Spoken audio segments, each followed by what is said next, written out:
结婚之前，男友一家对我做了一场服从性测试。他妈趁着我出差，偷偷把我养的狗给卖掉了。我闹着要报警，男友炸了。一条畜生而已，有必要闹得这么大吗？再说我妈是为我们好，我们之后结婚生孩子，狗身上都是细菌。他妈破口大骂我儿子女朋友的狗，我想卖就卖。我冷笑，谁要给你儿子生孩子，交往的时候就告诉过你。我丁克，你喜欢你妈那样的，你娶你妈好了，找女朋友干什么？找不回狗，别怪我不客气。他们家用分手威胁我，我直接给警察带路。当得知卖掉的那只狗价值100万，他们全家都疯了。出差回家时，狗狗50万，并未像往常一样听到我的脚步声从屋内冲出来。我喊了几声它的名字，也无人回应。我皱着眉给男友秦阳打电话。出差这几天，狗一直都是他来照顾的。电话铃响了许久，也没人接听。就在我急到快要报警时，秦阳的电话打了回来。我这几天加班，你那条狗我放我妈那儿了。听到秦阳的话，我总算是松了一口气，半开玩笑的回复：50万可是我的命根子，刚刚我以为丢了想杀你的心都有了。那头的秦阳嗓子有些紧，你真就这么紧张那条狗啊？比你老公我都重要。秦阳年龄也不算小了，在外边是杀伐果决的秦经理，对内还跟条狗吃醋，我不由得觉得有些好笑，随口安慰：好了，你最重要了。秦阳被我哄得心满意足。挂断电话，我稍微洗漱一下，就直奔秦阳父母家。我跟秦阳是大学恋爱，毕业后就一起进入了同一家大公司，我做技术研发，他做市场营销。现如今我们两个感情稳定，已经进入到谈婚论嫁的阶段，我对他父母也算熟悉。到秦家的时候已经是晚上8点，我没多做，寒暄了几句就想带50万回家。秦母正挑剔地看着我送给她的礼物，这就要走啊？那我就不多留你了。对了，这几天杨洋工作辛苦，有点感冒，你回去之后记得给他熬碗姜茶。丝毫没提狗的事。我愣了愣，只好再次开口：阿姨，听秦阳说他把50万放您这儿了，这些日子麻烦您照顾他了，我想这就把他带走了。秦母的眼里闪过一丝不耐：你那条狗让我今天不小心给丢了。我脑子都炸了，在哪儿丢的？什么时候？有监控吗？报警了吗？我疾言厉色的模样吓了秦母一跳，她抚着胸口：你喊什么？不就一条狗吗？要我说，你一个孕妇养什么狗？又臭又爱撒尿，浑身都是细菌。我问你在哪儿丢的？我怒吼一声，下一秒秦父甩了我一个重重的巴掌：不就丢了条畜生，你怎么跟长辈说话的？秦阳赶到警察局的时候，我正在给助理打电话。对，白色的，悬赏10万，照片我等会发你。话音未落，一旁偷听的秦母已经尖叫起来：10万？你竟然为了只畜生要花10万？我冷冷地看着发疯的秦母：我的钱，我想怎么花就怎么花。还有，别一口一个畜生，有些人说不定连畜生都不如。秦母刚要发疯，余光就瞥见了刚走进警局的秦阳，他仿佛受了天大的委屈，委屈地扑进秦阳的怀里：儿子，你再不来，爸妈就让你老婆欺负死了。秦阳脸色黑沉，轻声安慰了秦母几句，才绷着脸看向我：贺知州，为了一条狗，你至于闹到警察局里让外人看笑话吗？不过是一条畜生，丢了就丢了，我妈又不是故意的，我妈不扔，早晚我也给你扔了。浑身上下全是病毒，你每个月光花在她身上就要上千。他越说越来劲，丝毫没注意到我的脸色越来越黑。你早就知道你妈把50万给弄丢了。我咬牙切齿地开口。秦阳愣了愣，下意识地回道：你们不是因为这事闹到警局的？一旁的警察走上前：秦先生，对吧？贺小姐之所以报警，是因为您的父亲秦风打了她一巴掌。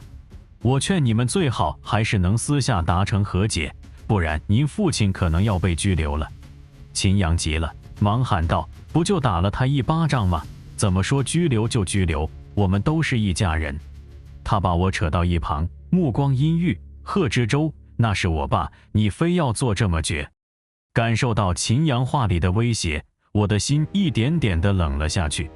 从进门到现在，秦阳话里没有一句对我的关心，话里话外全是挑刺跟不满。我跟秦阳在一起将近5年，这5年他对我无微不至，我很难想象一个人会在一夕之间发生这么大的变化。加之50万的走丢跟秦家的态度，让我心头憋了一口气。我直接开口：“对，不和解。”秦阳看着我，突然笑了：“贺知州，你别后悔，别忘了你可怀着孕，除了我，谁还会要你这个带着拖油瓶的二手货？还有，如果我爸真被拘留了，你一辈子都别想再找到你那条畜生。”秦阳的话让我又惊又怒。原来50万的走丢，秦阳是真的知情的。看着秦阳得意洋洋的样子，我意识到秦阳大概把前几天我胃部不适干呕的反应误认成了孕反。一家子都以为我肚子里有了秦家的种，只能任他家拿捏，所以他们才敢胆大包天地丢掉50万。我真是开了眼了，都21世纪了，怎么还会有人觉得一个未成型的胚胎可以拴住一个女人？秦阳把我的沉默当成了妥协，他亲密地揽住我的肩膀：“宝贝，这次我就原谅你了，你赶紧让警察把我爸放了，再订桌好菜跟我爸妈赔个罪，他们年纪都大了，为了条畜生大半夜闹到警局来是你不对。还有，你这次出差也累了，我已经帮你跟公司请了长假，你好好休养，等你生完孩子回去就调换个工作，干个文职之类的，既能带孩子又能挣钱。”他满是算计的丑恶嘴脸也彻底让我寒了心。我内心怒火翻涌，却硬生生地把脱口而出的脏话压了下去。当务之急是要先找到50万，而证据只能从秦家身上找。我撤销了对秦父的诉讼，选择私下和解。秦阳对我的表现十分满意，默认事情已经过去了。我退让了，秦父秦母反而蹬鼻子上脸。签字时，秦父趾高气昂跟秦阳炫耀：“看到了没有，女人就该打，我要是不打你对象那一巴掌，她能这么听话吗？”秦母满脸赞同。我忍住翻白眼的冲动，签了字就匆匆离开。路上，秦阳不停给我发消息，我连听都没听，回了一句：“明天我请叔叔阿姨吃大餐赔罪。”消息瞬间没了。秦阳给我发来了一个真懂事的表情包。第二天，我给秦阳发了餐厅位置，连公司都没去，直接联系小区的物业开始查监控。监控里，秦母带着50万出了小区，不清晰的画质里也能看出50万整条狗几乎是被他拎着脖子在走。我的心都被揪起来了，但还需要有更多的证据。打开手机，看着摄像头传来的画面，秦阳一家已经进包厢了。包厢里，秦阳开始点餐，各种龙虾、鲍鱼、帝王蟹之类的名字不要钱的从他嘴里说出来。点完单，一旁喝茶的秦父突然开口问服务员：“听说你们老板姓周？”服务员愣了愣，才笑着回复：“对，我们老板姓周。”等服务员走后，秦父看着高级的装修，兴奋的脸都红了：“儿子，听到了吗？这是周家的产业，周家得多有钱啊！要是你真能跟周家的千金在一起了，你就发达了，儿子。”我听得心里一惊。秦阳露出有容与焉的表情：“爸，八字还没一撇呢。微微刚进公司，我不过是顺手帮了他几次，他送我礼物也就是感谢而已。周微微，我们部门新进的实习生，工作上错误百出，我没少跟在他后头擦屁股。可即使这样，他也没被辞退。秦阳跟我八卦过，周微微的人事档案里，亲属那一栏是公司大老板周雄的名字。接下来包厢里围绕如何把周微微拿下说了半天，我等得不耐烦，直接给秦阳发了条消息：“有50万的线索了，你跟叔叔阿姨先吃，我想去看看。”发完消息，我满意的看着秦阳的眉头皱起。妈，你确定你把贺知州的那条狗处理干净了？秦母听到秦阳的话，连忙说道：妈找的是专门卖狗肉的熟人，肯定当天就进锅了，她连毛都找不到。听到秦母的话，我的心里一紧，眼泪唰的流了下来。50万是我的狗，更是我的家人，他们怎么敢私自把它卖掉？秦阳冷冷一笑，死得好，每次我跟贺知州吵架，那畜生就冲着我龇牙咧嘴，而且那狗生一次病居然要5000，比人都金贵。一个没爸没妈的孤儿，为了条狗整天跟老子甩脸子，就该让他知道厉害，看他以后还敢不敢跟我大小声。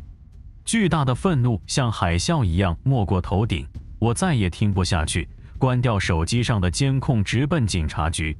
你好，我要报案，有人偷了我的狗。秦阳一家人在餐厅里等得望眼欲穿，却只等到了一脸正气的警察。手腕上冰冷的触感把秦母吓傻了，瘫在地上疯狂求饶。秦父想上前说几句，却笨嘴拙舌的说不清楚。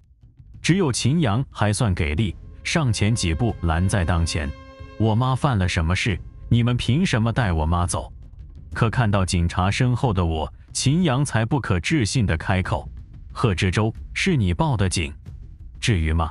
为了一条畜生你就报警抓我妈？那是你未来的婆婆，你儿子的奶奶。我冷笑2声，你可真是好大的口气，谁要嫁给你，给你生儿子？秦父冲过来还想打我，下一秒就被嗷嗷叫着拧在地上。秦阳着急的想跟上来，却被服务员拦住了去路。这位先生，您还没买单呢。您这一桌菜价值19932，加上您父亲砸碎的装饰，总共是40023。秦阳脸红成了猪肝色，急匆匆地拉住我：贺知州，把钱付了再走。我面无表情地甩开：你有病吧？菜又不是我点的。秦阳后槽牙都咬紧了：你耍我！我哼笑一声，转身上了车，只留秦阳一个人在身后无能咆哮。警局里，知道是因把狗卖了而被抓的秦母反而不觉得自己有错。她是我儿子的女朋友，她的东西就是我们秦家的东西。再说了，你们有什么证据证明是我偷了她的狗卖了？我冷笑着把那2段监控放了出来。被揭穿了的秦母老脸一红，却仍然嘴硬狡辩：这是我儿子女朋友的狗，我想卖就卖，警察难道还能管得了别人家的家事？警察忍不住提高声音：你是他亲妈也不行，你涉案金额巨大，可以直接让你坐牢的。不就是一条狗吗？多少钱？我来赔。一道娇俏的声音传了过来。我扭头，秦阳黑沉着脸大步走过来，他身边跟着的是我们部门的实习生周薇薇。贺知州，你够狠！秦阳阴郁地盯着我。为了条狗闹到这个地步，咱俩算是彻底完了。我扯了扯嘴角，我谢谢你放过我。秦阳冷哼一声，转头面向警察：警官同志，您说该怎么办就怎么办，我爸妈年纪大了。一旁的周薇薇眼角带着不屑：秦哥，不过是一条杂种比熊，也就几百块钱的东西，网上说这种狗毒死都不算立案标准，这笔钱我帮你赔了。我翻着白眼打断了2人之间的浓情蜜意：周小姐，这笔账你确定要帮忙？周薇薇娇笑一声：知州姐，你也别逞强，为了一条狗放弃秦哥这么个潜力股。见周薇薇打定主意要插手，我也不再客气，掏出各种证件。我家50万学名图莱亚尔棉毛犬，也叫棉花面纱犬，价格在20万到上百万不等。50万之所以叫50万，是因为我买它的时候花了50万。看着周薇薇僵硬下来的脸色，我冷冷开口：周小姐，这笔钱你确定要出？或者你确定能出得起？秦阳一家连带着周薇薇都傻眼了。一条狗而已，怎么可能值这么多钱？警察同志，我举报他这是讹诈！秦母最先尖叫起来。虽然他们抵死不承认50万的价值，可我证据齐全，各种鉴定证书都有。警察被他们说得烦不胜烦，我还是劝你们最好还是说出狗到底去哪儿了。人家证据手续齐全，真要打官司，你妈可能面临10年以上有期徒刑，甚至是无期。说出来，说不定还能取得被害者谅解。在警察不懈的追问下，秦母终于吐了口：那狗被我卖给我们村的屠户了。知州，阿姨真的不知道那条狗那么值钱啊，我就卖了200块钱给你，阿姨把钱全给你，你就放过阿姨这一次吧。秦母哭得瘫在地上，毫无形象。听着秦母的话，我如坠冰窟。一直以来，我的心里还残存着一点侥幸的希望。万一呢？万一秦母心存了一点点的善良，没有把50万送去狗肉馆，只是把它随手扔了。可即使到了这个地步，我也还是没有放弃，活要见狗，死要见尸。在警察的协助下，秦母很快就说出了屠户的地址。一路上，秦母还在抽抽搭搭哭个不停，秦阳忙着安慰，周微微也在一旁，话里话外都是怪我小题大做。我忍住在警察面前抽他们一家子的冲动，直奔狗肉馆。狗肉馆里臭气熏天，各种铁笼子堆积在一起。炎炎夏日里，各种大大小小的狗都被晒得蔫头耷脑，伸长了舌头喘气。看着面前糟糕的环境，我不敢去想50万的境况。见到秦母，屠户十分热情地打招呼：嫂子，又有货了，要是再像上次那么小，我可给不了高价，难做不说，不够费那功夫的。听到屠户的话，秦母面如死灰。秦阳不去学变脸真是可惜了。他觑着我的脸色，小心翼翼地上前：知州，你看我妈都哭成那样了，也知道错了，看在往日的情分上，你就别怪她了。虽然贵，但死都死了。再说一家人，何必为了条畜生闹成这样？我再也忍不住，狠狠地扇了秦阳一巴掌。秦阳想发火，却硬生生地忍住了。就连一旁的警察都被秦阳拦住，不碍事。他甚至还咬着牙把另一边脸伸过来。知州，气出完了，可就不能再追究我妈了。我花大价钱请了最好的律师，虽然证据齐全，但鉴于认罪态度良好，秦母只被判了10年。法庭上，秦母听到这个消息，当场就晕了过去。出了法院，秦阳眼神怨毒地盯着我：贱人，你非要做这么绝事吧？既然你让我家破人亡，那你也别想好过，等着吧。说完，他带着看起来苍老了10多岁的秦父，气势汹汹地转身离开。我轻嗤一声，站在原地等着看好戏。秦阳走出去没多久，就被几个泼辣的妇女拦住。秦阳一开始还好声好气地跟那群人说话，可慢慢的，他的火气也上来了，挤开人群就要往外走。可2个人怎么会是一群人的对手？很快那头就传来秦阳跟秦父求爷爷告奶奶的讨饶声。等他们好不容易从包围圈里挤出来的时候，秦阳的衣服都被撕得破破烂烂，眼镜腿也掉了一只，秦父更是脸上多了好几道显眼的红色伤痕。如果不是法警赶过来，秦阳跟秦父估计会被打得更惨。秦阳脸色铁青，指着打人者破口大骂：我要让你们统统进去吃牢饭。律师跟我八卦，打人的似乎是那个屠户的家人。屠户因为非法无照经营，直接被一锅端了，不仅没收非法所得，还要交罚款。更倒霉的是，秦母在法庭上为了脱罪口不择言，把屠户从前偷狗的事情也全都抖露了出来。现如今，屠户不仅店面没了，还可能要面临拘留。屠户一家人原本就心存怨气，被有心人旁敲侧击了几句，把屠户被抓的原因全都归结到了秦家人身上。秦阳跟秦父这顿打挨得不算冤。律师站在一旁啧啧感叹：哎呦，这女的劲儿真不小，这一巴掌。我没答话，只是再次委托了律师一个案子，替屠户的家人做辩护，花多少钱都无所谓。更重要的是，一定要让他们记得，是秦家把他们家的男人送进大牢还不够，还想着把他们一家全都拖下水。狗咬狗才是最精彩的。后来我听说秦家跟屠户一家算是彻底闹掰了，秦家在村里的名声算是被屠户的家人搞臭了。秦家的大门口还三五不时的会有人坐着骂街，还有人往他们大门上泼粪。秦阳每天上班都要瞅着那群泼妇不在的时间。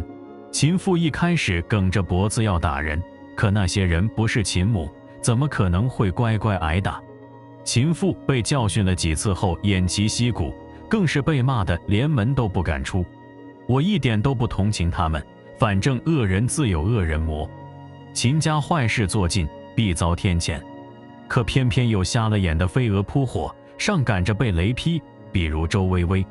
我把狗肉馆里的狗狗跟动物援助中心做好交接后，就销假回去上班。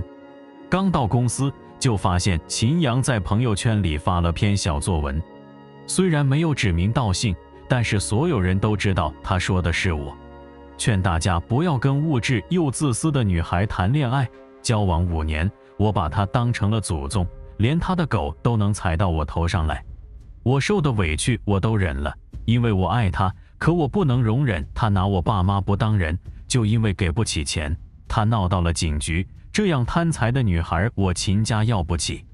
人在做，天在看，有些人人面兽心，表面上爱狗爱猫，实际上背地里不知道怎么虐待动物呢。这样的人自有天收。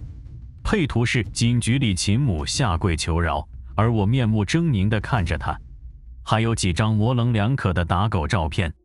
50万有咬拖鞋的毛病，为了这件事，我没少吓唬他，却不知道什么时候被秦阳偷偷拍了下来。同一个公司，交际圈大部分重合，很快就有人在底下点赞支持秦阳。还有好事的人将秦阳的朋友圈截图转发到了公司内网，还有人发到了网上。由于涉及到虐待动物，转发量很快就达到了500次以上。一时之间，我的手机信息震个不停。我没理，只是将秦阳的朋友圈还有各种转发都录屏保存发给律师。还没等我给秦阳发消息告知他很快就可以进去陪秦母后，我收到了调岗信息，从科研部的核心人员变成了营销部里一个普通的文员。我闯进领导办公室的时候，正巧碰到周薇薇，她手里拿着一沓厚厚的资料，只一眼我就认出那是我手头的项目资料。见到我进来，周薇薇眼角眉梢都带着笑，哎呀，这不是营销部的知周姐吗？到我们科研部有何贵干了？一旁的领导狗腿的附和，对，贺知周，你已经不是科研部的人了，这里全是商业机密，你闯进来想干什么？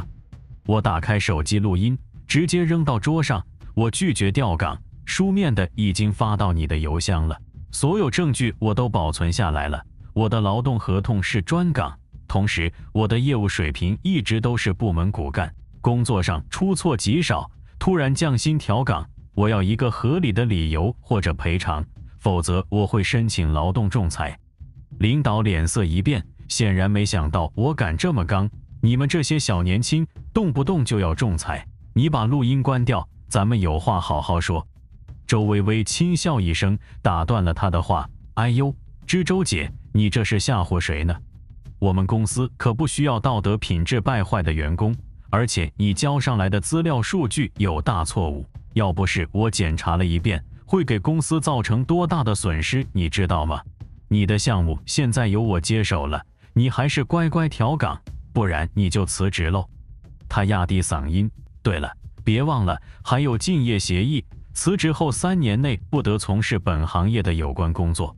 话音未落，周薇薇的手机响了一声。电话接通的那一刻，周薇薇的嗓音立刻变了，柔中带娇。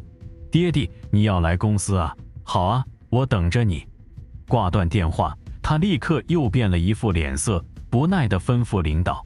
贺知周不服从公司调动安排，赶快把他辞退。周总要来公司，我不希望他来的时候，贺知周还待在公司碍眼。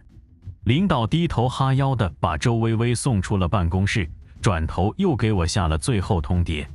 门外，秦阳正拎着奶茶等着周薇薇，见他出来，眉开眼笑地迎了上去。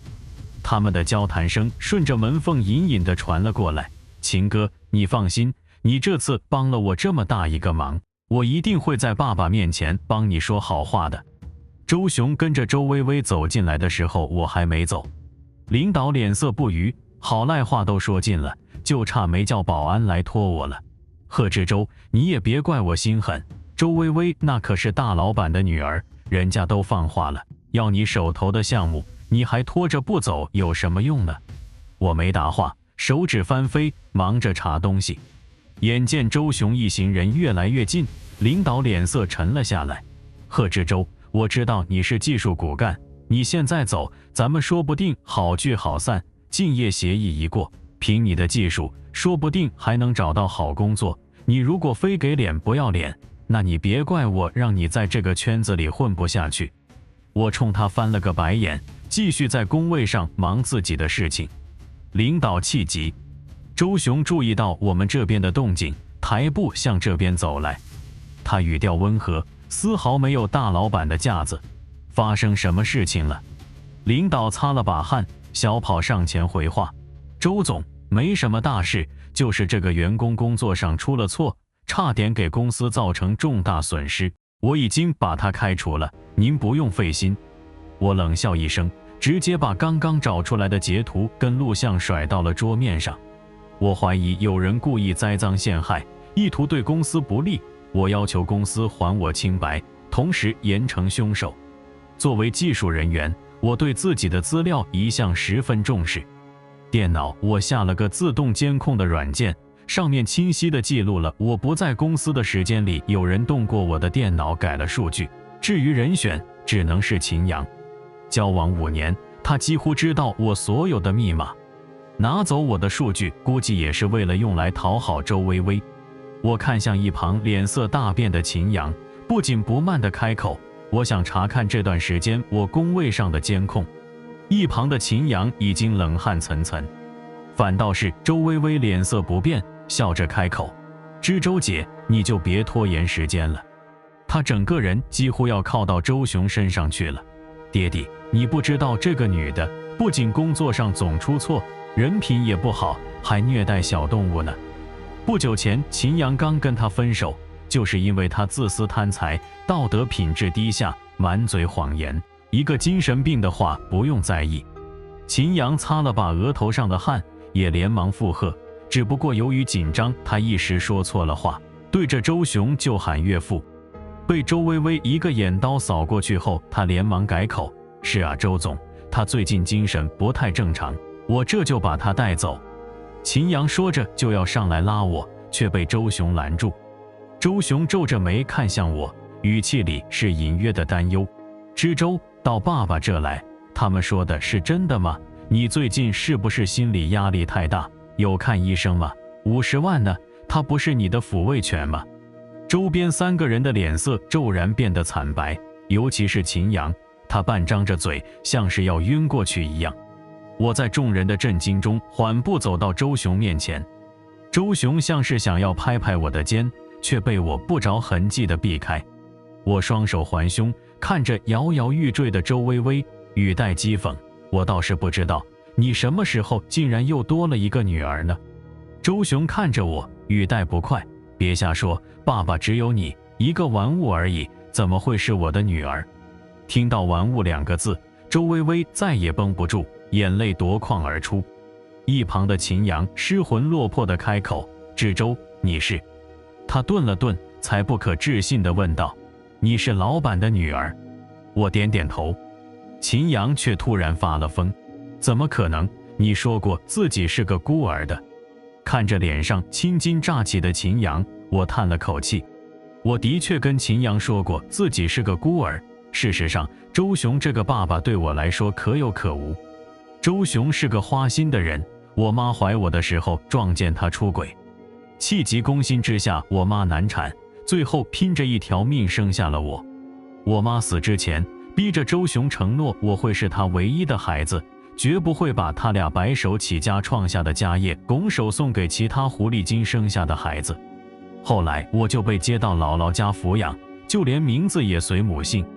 50万也是姥姥送我的礼物，他陪伴我度过了很长一段艰难的时光。我妈死后，周雄反倒幡然悔悟，或许是因为愧疚，他主动去做了结扎手术。这些年，他身边女人不断，却再也没人怀上孩子。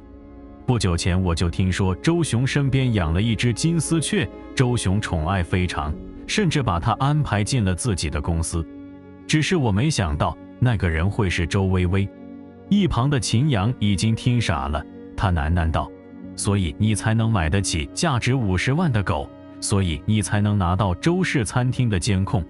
你为什么不早告诉我？你是周氏千金，我一定会好好对你的。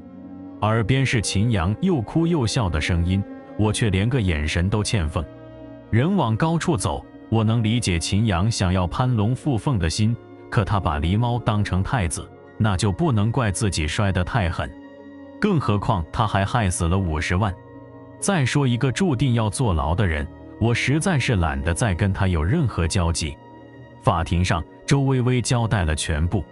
她之所以接近秦阳，就是为了我手头的项目数据。周薇薇跟周雄其他的金丝雀不同，她是有抱负的。周雄床上一句你要真能干出点事来，我就给你开个公司玩玩，让他当了真。只是周薇薇能力有限，不得已她盯上了我。可我实在谨慎，她只能从秦阳身上寻找突破口。